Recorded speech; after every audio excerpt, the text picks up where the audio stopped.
How's the mood in the team after spending 2 days in the field? The mood's okay.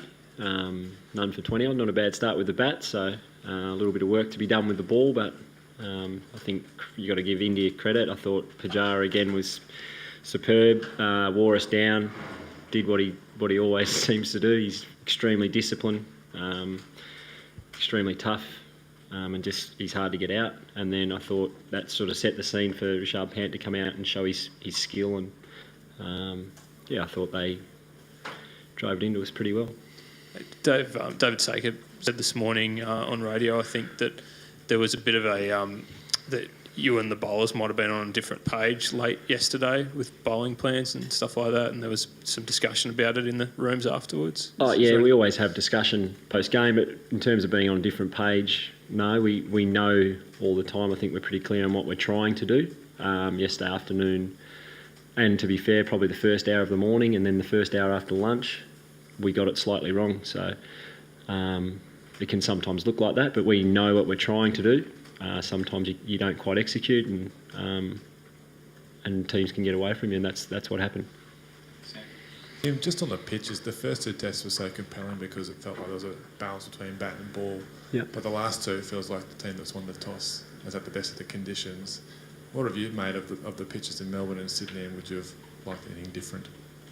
Look, I think it is what it is. It's one of those things we can't really control. We've just got to play better than what we have. So what I do know is that the pitch here and the pitch in Melbourne didn't make us bowl as badly as what probably we have in this test. I think we've just been outplayed. Both teams have had similar conditions. But yeah, from me, who also loves watching Test cricket, I'm sure the guys would like to see in Australia a bit more bounce, a bit more pace, and something that we've probably become accustomed to in Australia. But it is what it is, and we've just got to play better on whatever wicket's served up wherever we are in the world.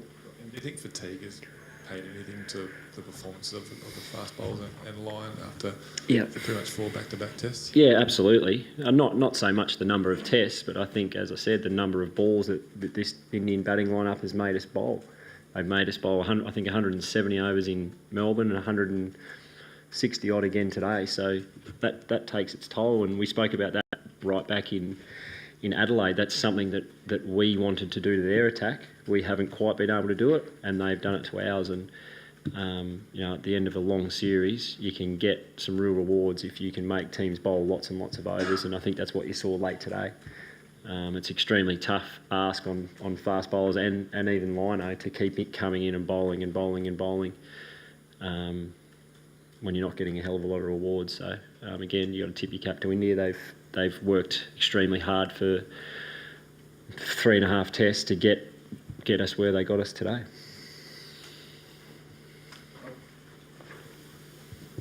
You sort of touched on before this test that with criticism things never are quite as bad as they seem, and with praise likewise. Yeah. Like, just how sort of bad do you think things are at the moment in terms of like what needs to be done to say with the Ashes be competitive there? Again, I thought, I think you're spot on. It's never that bad and it's never that good, and I think we've got to keep reminding our team of that so you don't ride the result so much. But again, today, Rishabh, I'm pretty sure nicked one at. The game might have been 6 for 330, and again, it's a different ball game. So they're just little things that can make a huge difference. And with cricket, that's what it is. It's small things that add up, and if we can keep doing things better for longer, then we'll get better results. But I think at the moment, we've probably just been outplayed a little bit. And just how hard is it to manage that kind of emotional high and low, particularly with the inexperienced guys in the team? It's not that hard. I think you've just got to keep talking to each other and keep reminding each other of what we're trying to achieve and where we are and where we want to go. So, as I said before, we haven't been at our best in the last 2 test matches. But cricket's a funny game, and it can turn really quickly if you keep working hard and keep helping your teammates to get to where you all want to go. So we've got to keep doing that, keep sticking together.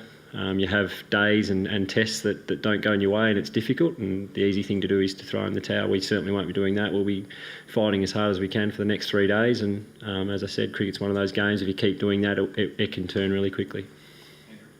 When you got the captaincy, I mean, it was probably knew it was going to be quite tough to start off. I mean, did you think you'd get days like the 7 for 600 and whatever it was in Melbourne being out in the field for 2 days back to back? Yeah, I think in Test cricket you've always got to expect it. We had a few in Dubai as well, so when you get wickets like this and batters playing as well as some of these guys are, if you can't move the ball around, it can be really, really difficult to get really good players out, and we're certainly finding that. So, I expected to have extremely tough days. I had them last year when I wasn't captain. I've had them for 15 years of first-class cricket, and we all expect to have it. But as I said, we'll be turning up tomorrow and trying our guts out again to get back into this game. Tim, you had mentioned earlier that you didn't change too much about yourself when you became the captain. You tried to be the same. But when you did become a captain, did you have any goals as such, not just for yourself but for the team as well? And in this past, say, 12 months, or 9 to 10 months, have you been able to achieve those goals? Look, my goals, I said, whose phone's that? Tim Paine speaking. Who is it, sorry? Oh, okay, who are you after? Casey in Hong Kong. Oh, Martin, right. He's in the middle of a press conference. Can I get him to call you back? All right. No worries, I'll tell him to check his emails. All right, thanks, Casey. Cheers. Check your emails. One of my goals, I think every time we're playing a test for Australia, we want to win, and clearly we want to move up the rankings. I think that's a goal of all of ours, but a lot of my goals were based around the way we went about it, and getting the respect and trust back of our public and our fans. So I think we're slowly doing that from a behavioural point of view, but I think our performance has been a little bit off where we would like it to be, and as I said, to be winning test matches and going up the rankings, we need to improve that. Tim, there's been a lot of talk about the team selection. I was just wondering how much of a say are you getting into selecting the team, and are you getting the players you want? I'm certainly asked about it, and I give my opinion, and my opinion's taken in. I'm not sure how much, but I'm always consulted and I'm always part of the conversation. Tim, I know you wouldn't have, heard criticism today, but obviously there's been a fair bit of chat about the bowlers and whatnot, and you see maybe the right plans weren't put in place yesterday afternoon, this morning, but do you think the majority of that criticism has been fair, at least before today? I think, again, when you're playing sport at the highest level and you don't perform as well as you should, you're going to cop criticism. We all know that. We all expect that, and we're all used to it. There's no point shying away from it and saying that and making excuses or whatever. We know we've come up short with the ball in the last 2 test matches. We're going to cop criticism for it, and we've got to get better. That's okay. We've got to be honest about it, and we need to be honest before we can get better. So, we're aware of it. We're not hiding from it. But as I said, we'll come tomorrow and we'll come the next test match we play, and we'll keep trying to get better. And I know that everyone who's bowled a ball or faced a ball in this test match is trying their absolute guts out for their country. So that's all we can ask at the moment. And performances will always come and go a little bit, but absolutely we need to get better. Tim here. Tim, can you talk us through some of the plans that you wanted to execute against Pujara especially, and you were not able to do that well against me? With Pujara in particular, I think if you're not swinging the ball, he's extremely hard to get out. So I think early in his innings, you try and hit his stumps and his pad. But in the form he's in at the moment, he's not missing too many. And when the wicket is like it is and you can't swing the ball, not many good players miss him. And he's been really patient and disciplined around his off stump. So, as I said, he's just grinded our bowlers down, basically. We've tried to bounce him a little bit. We've tried lots of different things about him. He's faced about 1 million balls this series, so we've tried wide of the stumps, we've tried out the stumps. Nathan Lyon's been over and around. I don't think there's too many things we haven't tried, to be fair. And he's been too good for us. Tim, just your captain Mitchell Starc. Having said that, I thought in Perth, when we got some bounce in the wicket, we saw where we can get him out, caught behind the wicket twice. That was one of the things we thought we'd probably get a bit more throughout the whole series that we probably haven't. Sorry, mate. So you've captained Mitchell Starc in a few Test matches now.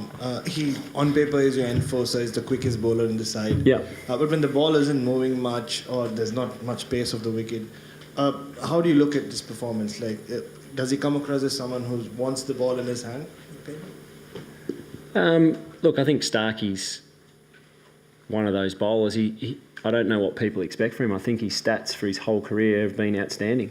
And what he is when he's at his best, he is brilliant. When he's not so much. But again, he's not running out trying to spray the ball everywhere. That's what I don't get with the criticism he's getting. Mitchell Starc is trying his absolute best to do the same thing he did a year ago when he was swinging the ball around corners. He's down on confidence a little bit. And I think sometimes people just forget that he's just a bloke who's trying his best. And I know he's playing at the highest level and they expect a lot of him, but it doesn't always work for him. It's Test cricket. He's coming up against some very, very good batters and he's not quite at his best. But we've got full confidence that with a little bit of work, a little bit of hard work, and he's going to have a bit of time off, I believe, during the one-day series. So there's some time for him to go back and look at maybe what's going wrong with him at the moment. And then he addresses that, and we know when he's at his best, he's as good as anyone in the world. He's nearing 200 Test wickets at a strike rate of, I don't know, someone could probably tell me. It's pretty good. So it's not all bad. Has he been at his best in this series? No, he hasn't. Has he been for a little while? Probably not. So again, Starkey knows that and he's working on it. He's been really honest about it and he's trying to figure out exactly what it is that's missing at the moment. Is it a confidence thing with him? Because with someone like Pat Cummins, you see ball in, ball out. He's like he has that strut in his stride. Yeah. And he at the top of his mark. But with Mitchell Starc, at least from the outside, it looks like he's not feeling it. No, he's not. He's an open book, Starkey. You can read him a mile away. There's no doubt about that. But yeah, he is a huge confidence player. I think a lot of cricketers are. Some more than others. I think Starkey's probably a little bit higher up than some other people, and we know that. So as I said, we've got to be working with him to make sure we've got him at his absolute best, and he's totally comfortable and confident within himself because we know when he is, we know how valuable he is.